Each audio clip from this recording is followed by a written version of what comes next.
Bienvenue sur Africa 24 dans cette nouvelle édition de l'Africa Tonight. Voici les titres de l'actualité. L'ancien vice-président congolais Jean-Pierre Bemba est libre. La Cour pénale internationale a ordonné ce mardi 12 juin sa mise en liberté provisoire suite à l'acquittement prononcé par la Cour d'appel le 8 juin 2018. Le nouveau gouvernement malgache a été dévoilé lundi 11 juin, un gouvernement d'union nationale comme ordonné par la Haute Cour constitutionnelle, composé de 30 membres dont 6 ministres issus des rangs de l'opposition. Et la réalisatrice congolaise Lisbeth Mabiala a présenté son premier long métrage le 9 juin, une production qui raconte l'histoire d'un orphelin qui a hérité d'un pouvoir ancestral de sa mère qui le rendrait riche et que son père tente de dérober.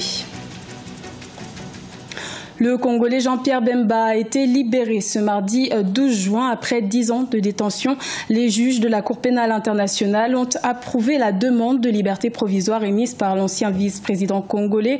Rappelons qu'il a été acquitté par la CPI le 8 juin 2018 des crimes de guerre et crimes contre l'humanité après une condamnation initiale à 18 ans de prison.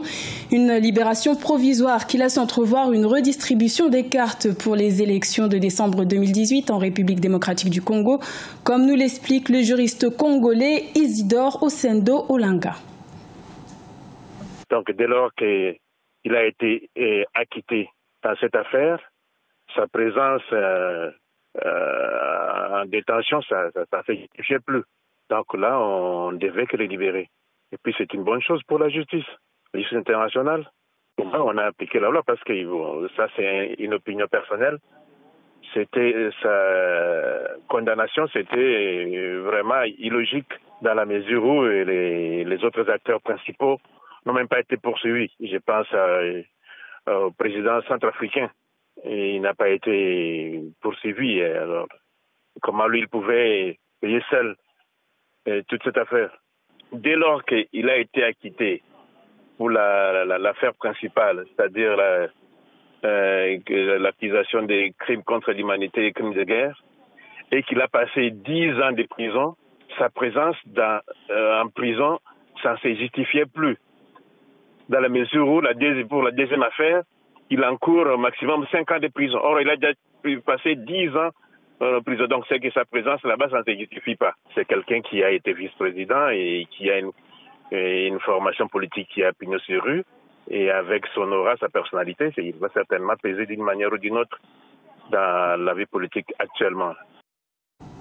Il aura fallu moins d'une semaine au nouveau Premier ministre malgache, Christian Tsay, pour former son gouvernement, un gouvernement d'union nationale comme ordonné par la Haute Cour constitutionnelle, composé de 30 membres dont la plupart sont issus de la majorité présidentielle.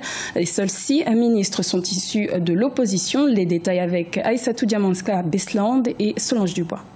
À Madagascar, un nouveau gouvernement a été nommé par le Premier ministre Christian Tsay lundi 11 juin 2018 au palais présidentiel à Antananarive.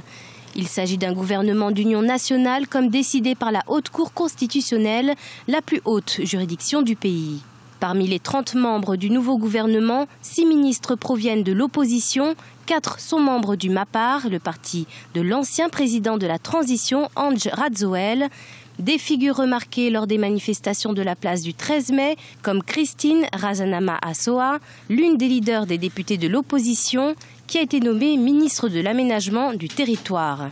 Le gouvernement de Christian Tsay est maintenant mis en place après diverses négociations. La formation de ce gouvernement est issue d'un dialogue entre différents acteurs politiques de la crise à laquelle nous mettons fin ce jour. Nous espérons maintenant pouvoir tenir une élection transparente, inclusive et acceptée par tous. 2 ministres sont issus du team, le parti de l'ancien président Marc Ravalomanan, le député Guy Riveau Randrianarizoa. Un de ses proches est nommé ministre de l'Industrie et du Développement du secteur privé, même si la volonté du Premier ministre malgache pour la formation d'un gouvernement d'union nationale est affichée, la plupart des ministres sont issus de la majorité présidentielle.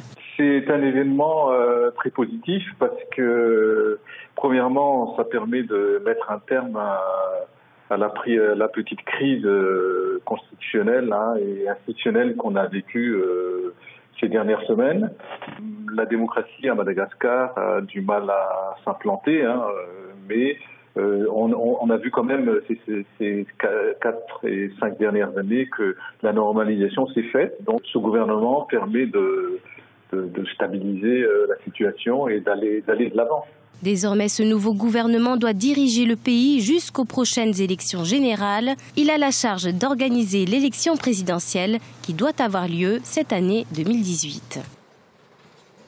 Ce mardi 12 juin est marqué par la journée mondiale contre le travail des enfants. Plus de 150 millions d'enfants à travers le monde âgés de 5 à 17 ans seraient contraints au travail et 170 000 seraient en Tunisie. Et cela malgré la législation qui stipule l'interdiction d'employer des mineurs et la poursuite de la scolarité gratuite et obligatoire jusqu'à l'âge de 16 ans. Vina Nodin. La Tunisie célèbre comme chaque 12 juin la journée mondiale contre le travail des enfants. Dans le pays, plus de 170 000 enfants de 5 à 17 ans sont contraints au travail, ce qui représente 7,9% des enfants tunisiens.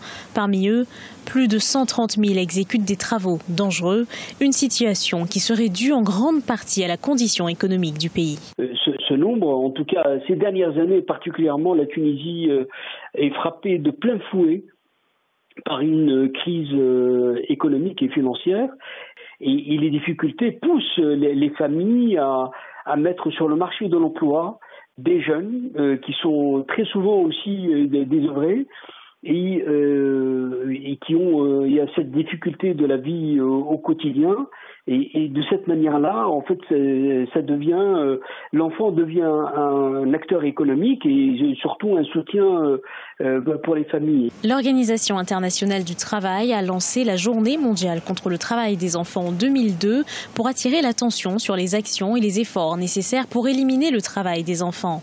La Tunisie a mis en place en 2016 un plan national de lutte contre le travail des enfants. Cette exploitation déforme le corps de l'enfant et ça peut lui causer des malformations, plein d'éléments. Donc une détérioration de la santé, et c'est un enjeu fondamental. C'est pour ça qu'on empêche les enfants de travailler en dessous d'un certain âge. En tout cas, c'est une interdiction reconnue par les textes des Nations Unies. À l'occasion de la Journée mondiale contre le travail des enfants célébrée le 12 juin de chaque année, le Bureau international de travail a réitéré son appui à la Tunisie pour développer des mécanismes permanents. Il s'agit d'outils visant l'identification des situations de travail des enfants, leur accompagnement et la collaboration inter-institutionnelle pour éradiquer ce phénomène. À la découverte du premier long métrage de la réalisatrice Lisbeth Mabiala, le film s'intitule Elonga, qui signifie victoire en lingala. Il raconte l'histoire d'un jeune orphelin qui tente de conserver le pouvoir ancestral hérité de sa défunte mère, un pouvoir qui le rendrait riche, mais que son père tente de dérober. Reportage de notre correspondant d'Eva Panzo.